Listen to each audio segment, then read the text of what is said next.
Show में आपका स्वागत है और मैं हूँ श्रेया सिंह राठौर।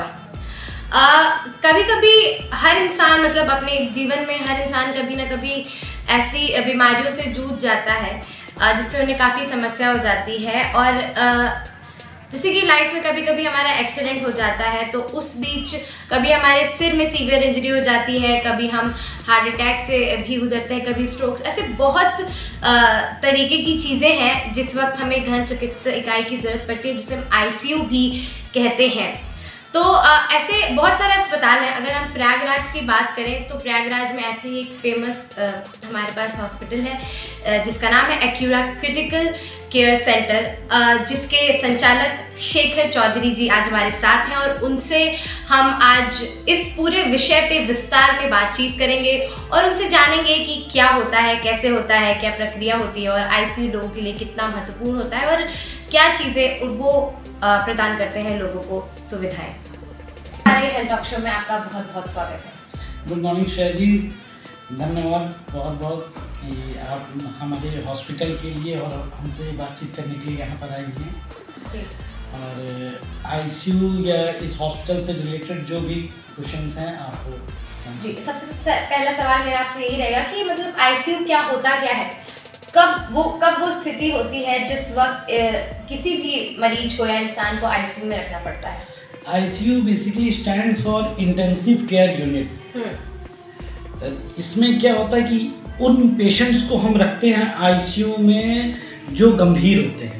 जी, गंभीर से मतलब रहता है कि जो हीमोडायनेमिकली अनस्टेबल होते हैं, जिसमें हीमोडायनेमिक अनस्टेबिलिटी वो चीज़ होती है जिसमें वो अपना ब्लड प्रेशर मेंटेन नहीं करने पाते, अपना रेस्पिरेशन, अपना श्वास उनका ठीक नहीं चल रहा होता है, सांसें उखड़ी हुई होती हैं, ऑक्सीजन लेवल बहुत कम होता है, या वो पेशेंट जो बहुत ही इरिटेबल होते हैं, ऐसे पेशेंट्स को हम आईसीयू में रखते हैं जिनको लगातार एक मॉनिटरिंग की ज़रूरत होती है। ऐसे पेशेंट जो कि किसी गंभीर वजह से, गंभीर बीमारी की वजह से इन सब चीज़ों को मेंटेन नहीं करने पाते, उनके लिए आईसीयू होता है। अच्छा, तो हमारे दर्शकों को बता दें कि आईसीयू की जो अवधारणा है वो 1854 में हुई थी, पहली बार कीमेन युद्ध के दौरान विकसित हुई थी। तब से अब तक बहुत सारे बदलाव जो है वो आए होंगे जी, और बहुत सारे प्रकार भी हैं, मैंने पढ़ रही थी, देखा मैंने। तो क्या है इसके लिए कोई मानदंड होता है क्या प्रक्रिया है? ये नॉर्मल वार्ड से डिफरेंट होता है आईसीयू बेसिकली उसमें हमारे पास जो इक्विपमेंट्स होते हैं वो नॉर्मल वार्ड में नहीं यूज होते हैं, जिसमें हम मॉनिटर्स, जो कि नॉर्मल वार्ड में हम जो मॉनिटर यूज़ करते हैं उससे अपग्रेडेड मॉनिटर्स होते हैं, जिसमें हम इन्वेजिव ब्लड प्रेशर मॉनिटरिंग कर सकते हैं। साथ में हम इसके अलावा जो कार्डियक लीड्स हैं वो यूज़ करते हैं। हमारे पास बाईपैप मशीन्स होती हैं, वेंटिलेटर्स होते हैं। इन सब के अलावा भी मॉनिटरिंग के लिए जो हम लगातार जो नॉर्मल ग्लूकोज चलता है हमारा हाथ की नसों से चलता है, उसको हम गर्दन में नली डाल करके यूज़ करते हैं, जिसे कि हम सेंट्रल लाइन कहते हैं जी।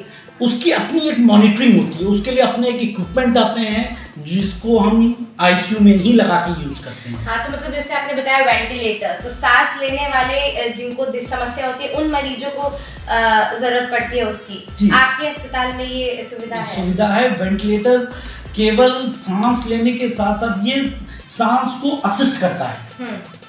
ये एक मशीन है जो आपकी सांस को असिस्ट करती है, और जिनको प्रॉब्लम है सांस लेने में, कभी कभी क्या होता है कि हम लोग इनका उपयोग उन पेशेंट्स में भी करते हैं जो हेड इंजरी के पेशेंट्स होते हैं, जो बेसिकली न्यूरो के पेशेंट होते हैं। उसमें ये रहता है कि वो बहुत ज़्यादा अपना एफर्ट ना दिखाएं, उनकी सांस तो ठीक है, उनका चेस्ट ठीक है, लेकिन वेंटिलेटर की जरूरत हम इसलिए रखते हैं कि उनको बहुत ज़्यादा एफर्ट ना करना पड़े सांस लेने में और उनके ब्रेन का प्रेशर कम रहे, तो हम उनको इलेक्टिव भी वेंटिलेट करते हैं। तो उसके लिए हमको वेंटिलेटर की जरूरत होती है। लो ब्लड प्रेशर की अगर बात करें तो लो ब्लड प्रेशर के जो मरीज होते हैं उनको काफ़ी मतलब देखना पड़ता है, तो उसके लिए क्या क्या मतलब है आपके आईसीयू में सुविधाएं? लो ब्लड प्रेशर बेसिकली किस वजह से है?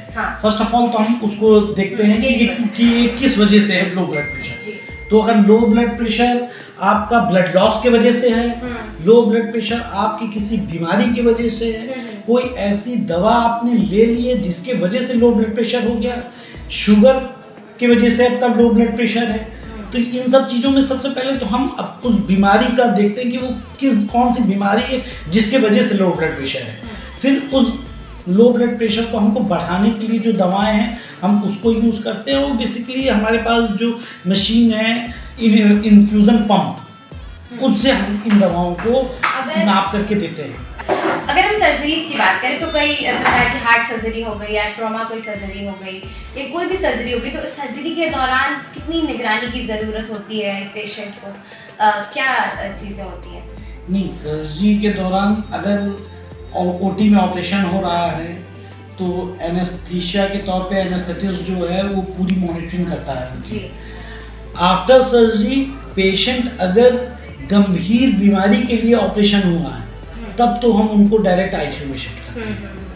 आईसीयू में उनका ब्लड प्रेशर, उनका रिस्पिरेशन, उनका पूरा हीमोडायनामिक स्टेबिलिटी, उनका यूरिन आउटपुट, उनका अगर ड्रेन पड़ा है तो ड्रेन से कितना ब्लड वापस आ रहा है, इन सब चीज़ों की मॉनिटरिंग होती है। और ये पूरा एक आईसीयू चार्ट होता है, उसको मेंशन होती है कि कोई भी स्पेशलिस्ट आए तो वो एक निगाह में देख ले कि इस पेशेंट का क्या वाइटल्स रहे हैं जब से ऑपरेशन हुआ है अभी तक। तो इस दौरान बहुत पैनी नज़र रखनी पड़ती है मरीजों पे, तो बहुत सारे एक्सपर्ट डॉक्टर की ज़रूरत पड़ती होगी, तो कितने एक्सपर्ट डॉक्टर्स की ज़रूरत पड़ती है? हर वो स्पेशलिटी जिसकी ज़रूरत है मरीज को वो सारे डॉक्टर्स हमारे यहाँ अवेलेबल हैं। एक्यूट इमरजेंसीज मैं और डॉक्टर मनीष केसरी यहाँ पर हैं, तो हम दोनों ही लोग जो है जो एक्यूट इमरजेंसीज होती है उनको डील करते हैं। एक्यूट इमरजेंसी डील होने पर हमारे पास इतना समय रहता है 3 से 4 घंटे 5 घंटे कि हम कंसर्न डॉक्टर को कॉल करके हम बुला सकें। उनकी तुरंत ज़रूरत इसलिए नहीं पड़ती क्योंकि हमेशा एज ए इंसेंटिविस्ट जो हम वर्क करते हैं हम पहले उन पेशेंट को स्टेबल कर लें। जैसे कोई हेड इंजरी का पेशेंट आया, रोड पे एक्सीडेंट हुआ, अब वो आया तो हम तुरंत उसको सीटी के लिए नहीं भेज सकते क्योंकि वो पहले उसका ब्लड प्रेशर हम मेंटेन करेंगे, हम उसका रिस्पिरेशन मेंटेन करेंगे, तब हम सीटी के लिए भेजेंगे। और अगर हम इस दौरान न्यूरोसर्जन को बुला लेंगे तो बिना सीटी बिना एमआरआई के वो कुछ भी नहीं कर सकते। वो पहले आते में नहीं कहेंगे कि आपको सीटी की ज़रूरत है, आप स्कैन मुझको दिखाइए। तो पहले हम उन पेशेंट को स्टेबल करते हैं, फिर हम सीटी करवाते हैं। सीटी के बाद जो है हम उन पेशेंट के स्पेशलिस्ट डॉक्टर, न्यूरोसर्जन, न्यूरोफिजिशियन को बुला करके हम तब उस पेशेंट को इतनी पूरी उलझी हुई और प्रक्रिया है जो डॉक्टर्स के लिए काफ़ी मतलब प्रैक्टिस की चीज़ें होंगी। आपको क्या लगता है एक क्रिटिकल जो चिकित्सक जो इन सब चीज़ों को हैंडल करता है वो कैसा होना चाहिए? एक साथ बहुत सारे काम होती है जैसे एनेस्थीसिया, ईसीजी, मेडिसिन देना, बहुत सारी चीज़ें होती है। कैसा लगता है आपको एक इस जो पूरी प्रक्रिया उसको संभालने वाला डॉक्टर कैसा होना चाहिए? क्या क्वालिटीज़ होनी चाहिए उनकी? बेसिकली तो ये एक स्पेशलिटी है जी, तो वो उसकी एक अपनी डिग्री होती है, अपना एक्सपोजर होता है, अपना एक्सपीरियंस होता है। तो अब ये डॉक्टर्स, नॉर्मल डॉक्टर्स जो हमारे हैं जो कि एमडी, डीएम, एमसीएच किए हुए डॉक्टर्स हैं, उनसे डिफरेंट होते हैं। उनके अपने एक्सपोजर इन टाइप के गंभीर मरीजों से डील करने के लिए होते हैं। तो उनको पहली बात तो उनका एक्सपोजर होना चाहिए ऐसी इमरजेंसीज डील करने के लिए। वो एक्सपोजर बहुत ज़रूरी है कि वो उस इमरजेंसीज को डील कर पाए। मतलब आपके हॉस्पिटल में ऐसे विशेषज्ञ काफ़ी हैं और आप पूरी तरीके से चीज़ों को हैंडल करते हैं। अब एक अलग सी चीज़ से बात करते हैं। इलाज हर इंसान जो बीमार होता है वो कराना चाहता है, सही होना चाहता है। अब हम गरीबों पे आए तो आपको जैसे पता है पूरे प्रोसेस का जो फीस होता है वो काफ़ी महंगा होता है। गरीब जो होता है वो नहीं करा पाता है आके यहाँ पे इलाज। तो ये प्रक्रिया जो इतनी महंगी होती है इसको क्यों सस्ता नहीं किया जा सकता? क्या कुछ इस पे बोलेंगे आप? नहीं, देखिए पहली चीज़ तो ये है कि गरीबी का और बीमारी से कोई लेना देना नहीं। गरीबी एकदम अलग चीज़ है और बीमारी अलग। बीमारी अमीर को भी होती है, गरीब को भी होती है। तो दवाएं जो हैं अलग अलग रेट्स की हैं जो कि वर्क करती हैं। और अगर कोई गरीब है और उसको किसी खास ड्रग की ज़रूरत है जिसका रेट भी ज़्यादा है तो यही हो सकता है कि अस्पताल उनको कम रेट्स में दे। हाँ, मतलब मैं आपके अस्पताल की बात कर रही हूँ कि आपकी क्या चीज़ है, वो मैं आपकी इस बात से बिल्कुल नहीं, मैं आपकी उस बात से बिल्कुल सहमति रखती हूँ कि गरीबी का और बीमारी का कोई ताल्लुक नहीं है। लेकिन मेरा प्रश्न आपसे ये था कि जो लोग गरीब होते हैं उनका जो इलाज होता है वो अच्छे से अच्छे अस्पताल में, जैसे आपके अस्पताल की बात करें तो नहीं करा पाएंगे क्योंकि अफोर्डेबल नहीं होगा। नहीं। हाँ, हम वही पूछूं क्या चीज़ है वो बताएं। जैसे मैंने बताया ना, बीमारी और गरीबी दोनों ही डिफरेंट थिंग है, लेकिन हम वो चीज़ का बहुत ध्यान रखते हैं कि किसकी पॉकेट कितना अलाउ कर रही है, और हम उस सारी चीज़ों का कि हम शुरुआत में बस पेशेंट अगर 2 से 3 दिन हमको दे देता है जिसमें हम एक्यूट इमरजेंसीज को डील कर लें, तो हम उनके इलाज को हॉस्पिटल अपना फ़ायदा उसमें नहीं लेता। हम ये कहते हैं कि भाई आप 2 से 3 दिन जो चीज़ें हैं अगर आप उसको संभाल लेते हो तो बाकी चीज़ें फिर हॉस्पिटल रेट्स को इतने कम कर देता है कि वो मरीज भी अगर जिसको ज़रूरत है हफ्ते भर की, लेकिन वो 2 ही दिन केवल इलाज करा सकता है, तो उसके बाद हम उनके पैसे को, जो हॉस्पिटल के अपने पैसे हैं, जैसे हम किसी बाहर के डॉक्टर्स को बुला रहे हैं या कोई हम इन्वेस्टिगेशन बाहर भेज रहे हैं, अगर हम उसको नहीं कम कर सकते लेकिन हम अपने अस्पताल में जो मेरे अपने इक्विपमेंट है हम उसको कम कर सकते हैं, तो उन पे भार बहुत कम हो जाता है।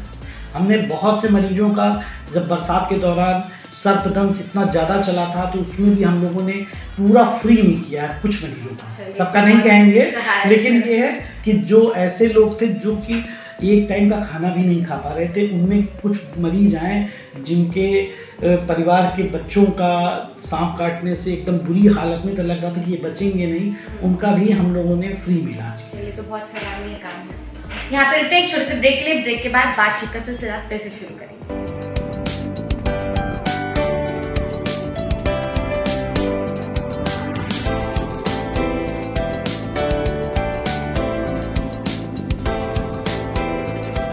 ब्रेक के बाद आपका स्वागत है।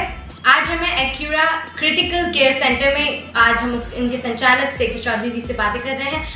आईसीयू पे आई बातचीत का सिलसिला आगे बढ़ाते हैं। सर, अगला सवाल मेरा आपसे होगा, आईसीयू के मैं पढ़ रही थी कई प्रकार हैं, मतलब कई तरीके हैं, जैसे मैंने यहाँ पे पढ़ा NICU, PICU, SICU और MICU, तो ये क्या है, इन सब में अंतर क्या होता है और क्या है, कैसे है? जब आईसीयू स्टार्ट हुआ तो आईसीयू बेसिकली किसी एक स्पेशलिस्ट के लिए नहीं होता है, आईसीयू गंभीर मरीज के लिए है।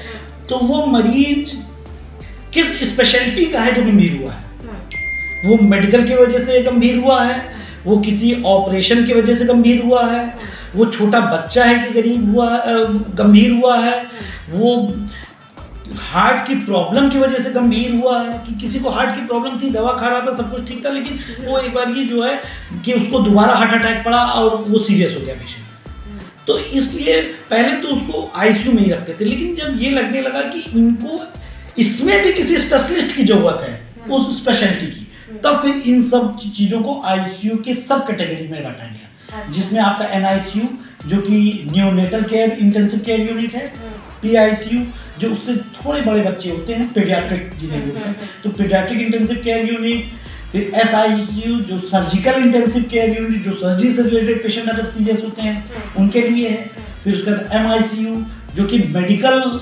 इंटेंसिव केयर यूनिट है जिसमें गैस्ट्रोएंटरोलॉजी और बाकी रिस्पिरेशन, इन सब से रिलेटेड पेशेंट्स रखे जाते हैं। तो ये जितने भी प्रकार मैंने आपसे अभी नाम लिए, सारे आपके यहाँ उपलब्ध हैं?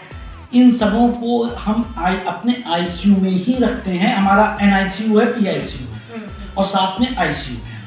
तो आईसीयू में ही हम बाकी पेशेंट्स को डील करते हैं, सिर्फ NICU और PICU के बच्चों को हम अलग रखते हैं। अच्छा, आपके क्रिटिकल सेंटर में मतलब ये आईसीयू के अलावा और कौन कौन सी सुविधाएं हैं, मतलब एक ही छत के नीचे सारी सुविधाएं उपलब्ध हैं आपके यहाँ? ऑलमोस्ट सारी हैं। हम ये नहीं कहेंगे कि हमारे पास 100% इक्विपमेंट है कि भाई ये कहना मतलब सही नहीं होगा कि हमारे पास सब कुछ है, क्योंकि मेडिकल फील्ड बहुत वास्ट हो गई है, इतनी वास्ट हो गई है कि हर नए गैजेट किसी अस्पताल के लिए खरीद पाना बहुत मुश्किल होता है।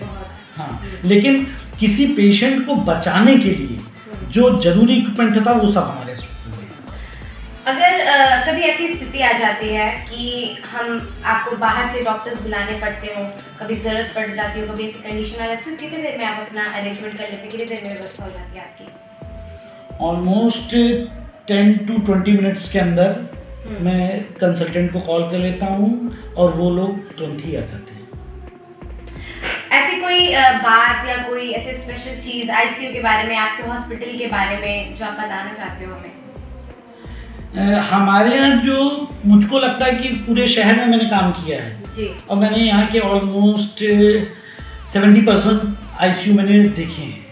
तो जो सबसे ज़्यादा कमी मुझको लगी शहर के आईसीयू में, मैं अपने आईसीयू को जो डिफ्रेंशिएट कर पाता हूँ वो ये है हमारी अवेलेबिलिटी। हम 24/7 यहाँ पर एकदम मतलब ये रहता है कि हमारा एकदम ध्यान आईसीयू में ही रहता है और ऑलमोस्ट हम लोग 15 आवर्स के करीब हम लोग यहाँ देते हैं। मतलब फिजिकली हम लोग प्रेजेंट रहते हैं। अच्छा, 15 आवर्स के लिए। अच्छा, अगर कोई ऐसे पेशेंट है जो बहुत क्रिटिकल है, जो जूझ रहा है, तो मतलब आप क्या सलाह देना चाहेंगे, कहाँ जाना चाहिए, कैसे कहाँ इलाज करना चाहिए? क्योंकि सही टाइम पे सही जगह ना जाने पे बहुत बार ऐसे होता है कि लोगों की जान नहीं बच पाती। यही जो है सबसे मेन की पॉइंट होता है कि पेशेंट के जो गोल्डन आवर्स होते हैं जिसमें उस पेशेंट को बचाया जा सकता है, वो पेशेंट, ये तो चक्कर हमारे पास रिफर्ड ही पेशेंट आते हैं, जो कहीं सीरियस होते हैं वही आते हैं। तो मैं बाकी शहर के डॉक्टर्स से, हॉस्पिटल से गुजारिश करूंगा कि वो उन पेशेंट्स को सही समय, अगर उनके पास इंटेंसिव केयर यूनिट ऐसी नहीं है और उनको लगता है कि वो भेजना ही इस पेशेंट को, तो फिर लेट ना करें उस पेशेंट को भेजने। अभी आपने गोल्डन आवर्स की बात की, तो वो गोल्डन आवर्स में बहुत बार होता है कि ऐसे रस्टिंग में पेशेंट्स को हॉस्पिटल में लेके आया जा सकता है और वो जो एक काउंटर फॉर्मेलिटी होती है बहुत बार उसको करने में भी दिक्कत होती है। आपके अस्पताल में इसकी क्या मतलब, आपने इसका कोई प्रोसेस बना रखा है जिससे पेशेंट को दिक्कत ना हो? नहीं, उसमें हमारा ये कि पेशेंट हमारा जैसे ही आता है, हमने इमरजेंसीज बना रखी है, हमारी इमरजेंसी यूनिट है वहाँ पर, हमारे पास वहाँ पर वही सारी चीज़ें जो हमारे आईसीयू में है वो हमारी इमरजेंसी में, तो हम उस पेशेंट को वहीं पर सब कुछ प्रोवाइड करा देते हैं, जिसको हम अपने सेंट्रल मॉनिटर से देख सकते हैं। मैं अपने चैम्बर से भी उस इमरजेंसी को देख सकता हूँ। तो क्या होता है कि हम उसको, जब तक की फॉर्मेलिटीज चल रही हैं, हम पेशेंट को रोकते नहीं हैं, हम पेशेंट को तुरंत ही इमरजेंसी में शिफ्ट करा करके, चाहे वो बाद में पेशेंट, कभी कभी ये होता है कि वो आता है रिसेप्शन पे बातचीत करता है और उसके बाद उसको लगता है कि यार मुझको यहाँ रुकना नहीं चाहिए, मुझे जाना है, तो उतनी देर भी हम पेशेंट को मैनेज कर देते हैं। उसके बाद वो, ये उसकी बात है कि वो रुके ना रुके, लेकिन हम उतनी ही देर जो है उस पेशेंट को मैनेज करके रखते हैं कि वो पेशेंट उतनी देर स्टेबल हो जाए, चाहे वो 15 to 20 मिनट्स का फर्क हो, तब हम उसको आईसीयू में शिफ्ट कराते हैं। अगर वो लोग रेडी नहीं होते हैं तो हम कहते हैं ठीक है आप ले जाओ, लेकिन इस पेशेंट को अगर इंट्यूबेशन की ज़रूरत है और वेंटिलेटर लग के जाएगा तो हम इसको यहाँ स्टेबल कर दे रहे हैं, अब आप इसको आईसीयू एम्बुलेंस से लेकर के जाइए, तब आप अपने पेशेंट को बचा पाओगे। चलिए, आप अपने हॉस्पिटल की सुविधा के बारे में क्या कहना चाहेंगे? हमारे पास जो चीज़ें हैं उसमें सबसे जो इम्पोर्टेंट चीज़ है मेरा स्टाफ। हमारे सारे स्टाफ वेल क्वालिफाइड हैं और उनके पास उस स्पेशलिटी की डिग्री है। जी। अगर नर्सिंग स्टाफ है तो उनके पास जेएनएम का एक्सपीरियंस है। कोई भी स्टाफ हमारा 5 ईयर से कम का एक्सपीरियंस का नहीं है। हमारी फार्मेसी जो है, सारे ही जितने हमारे फार्मासिस्ट हैं सबके पास डिग्री है और सबका एक्सपीरियंस है कि कोई भी दवा अगर हमने बोला तो वो ऐसा नहीं हो कि वो उसको ढूंढने में ही टाइम लगा दें या पेशेंट को देने में टाइम लगा दें। वो सब लोग वेल एजुकेटेड लोग हैं, तो कोई भी स्टाफ हमारा ऐसा नहीं है जिसको हमको कोई चीज़ बतानी पड़े। हमने ऑर्डर कर दिया तो वो फॉलो करते हैं। चलिए, अब आखिर में आप अपने पेशेंट्स हो या जनता हो से क्या बोलना चाहेंगे? हम तो जनता से यही कहेंगे कि भाई स्वस्थ रहें, खुश रहें, और अगर कभी इस टाइप की इमरजेंसी पड़ती है तो आप हमें अपना सेवा का मौका दें और एक्यूरा आपके लिए हमेशा रेडी है।